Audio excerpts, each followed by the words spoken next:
bienvenue dans la radio Fréquence 8, c'est la matinale d'Olo. Florian n'est pas là, donc c'est moi qui gère les matinales pendant quelques temps. Ling ling ling, mais c'est l'heure des annonces. Je vends des compotes bio, fait maison, grandi sur une terre aussi pure qu'un saphir. Je distribue partout, je distribue sur Rennes, Yvendi, Montfort-sur-Meuse, partout, dans toutes les VLN, dans le monde entier. Non mais tu fais quoi là? Bah, je fais ma matinale quoi. Mais reviens à ta place tout de suite. Ok, on peut pas rigoler, 5 minutes.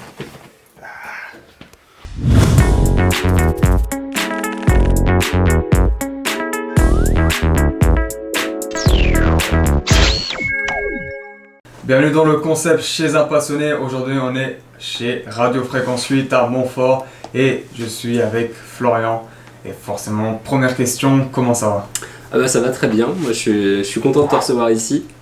Dans les locaux de Fréquence 8. Je sais pas si tu connais un petit peu l'univers de la radio, mais en tout cas je serais ravi de te faire découvrir mon univers. Comment toi t'arrives en fait à la passion de la radio? Est-ce que c'était, disons, une de tes premières passions ou il y avait quelque chose d'autre avant? En fait c'est venu du côté du collège en fait, à l'âge de 13 ans je pense, ouais 12-13 ans. J'étais quelqu'un qui avait des amis mais qui avait du mal tu vois à se confier aux gens, à pouvoir parler etc. Okay. etc. Et je me suis dit faut que je trouve tu vois comme certains ont des cahiers intimes ou des choses comme ça. Ouais. Et j'ai décidé de faire un cahier pas si intime tu vois parce que j'ai vu que ça existait et la radio ça m'a toujours un petit peu intéressé, j'ai toujours voulu comprendre comment ça fonctionnait. Et du coup j'ai fait des petites recherches sur internet et j'ai vu que c'était possible de créer une radio sur internet, une web radio.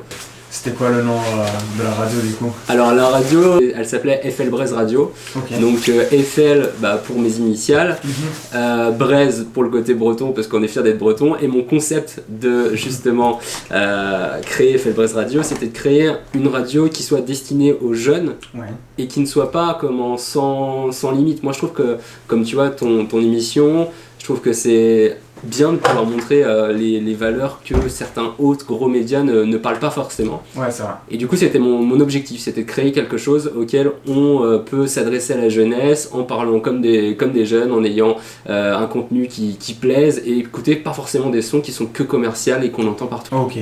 Et ensuite, comment arrive la rencontre du coup avec Radio Fréquence 8?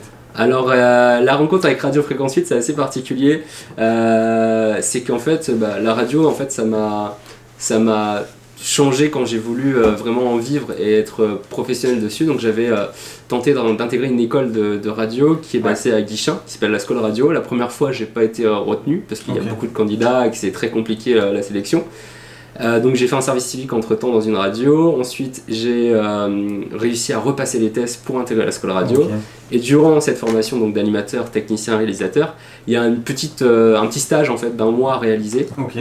Et j'ai fait ce stage à Fréquence 8, j'ai adoré le concept de la radio pendant 1 mois et ensuite les semaines sont passées, j'ai fait mes études, j'ai travaillé dans une autre radio et un jour j'ai eu un coup de fil de Fréquence 8 qui m'a rappelé, qui m'ont dit voilà on a un poste qui se libère, quand tu étais en stage ici on a adoré ce que tu proposais, tes choix et tout ça, est-ce que tu veux qu'on se rencontre pour voir qu'est-ce qui serait possible de faire.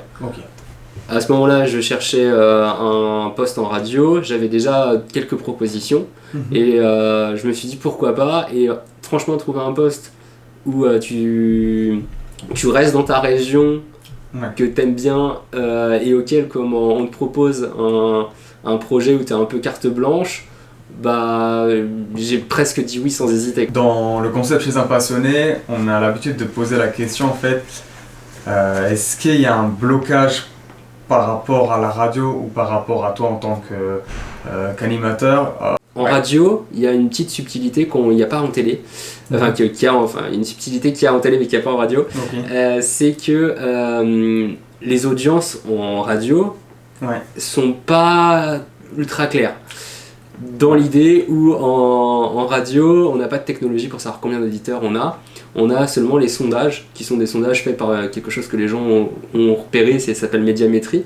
C'est quelque chose qu'on paye pour avoir les chiffres. Ces chiffres. Mais du coup, c'est pas clair parce que c'est des sondages téléphoniques, c'est pas forcément tu vois, les personnes réelles qui nous écoutent.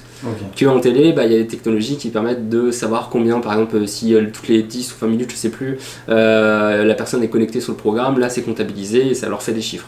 Et quels sont les projets là 2022 et même peut-être par rapport à toi, en dehors de la radio, des envies Alors les projets pour la radio, c'est forcément continuer sur notre lancée. Ouais. Bon, là on est vraiment sur un projet vidéo, donc on est en train de développer ce projet-là, on a essayé de s'axer là-dessus. Quelque chose qui soit plus dans l'instantané des replays, que le podcast soit clair, facile d'accès. Donc ça c'est vraiment l'objectif pour la radio. Et puis après pour moi personnellement, en plus de la radio, j'aimerais bien essayer certains univers. Il y a des univers qui m'attirent et je veux comprendre, au moins essayer. J'aimerais bien faire une émission de télé ou en tout cas quelque chose qui se rapproche à l'image. Pour avoir de nouvelles connaissances et rencontrer de nouvelles personnes, savoir comment c'est travaillé, comment ça fonctionne. Donc c'est vraiment quelque chose que j'essaye d'appliquer. Donc je me sers de l'outil Instagram pour faire de la promotion. J'ai eu quelques contacts là récemment avec des casteurs et des producteurs télé. Et voilà, j'attends de leurs nouvelles et j'attends de voir comment ça peut se travailler. En tout cas, merci d'avoir accueilli le concept chez un passionné et l'équipe d'Ilvi Media. Et je sais pas si tu as un dernier mot à rajouter.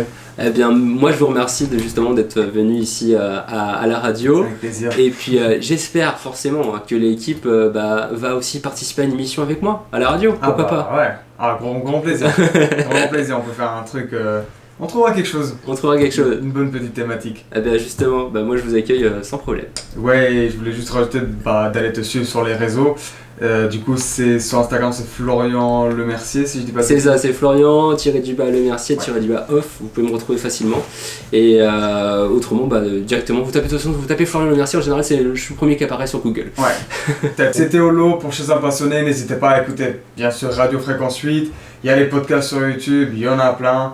Faites un bon petit tour. C'était Florian, n'hésitez pas à aller sur les réseaux sociaux d'Elvi Media. Merci à eux pour l'interview et à très bientôt.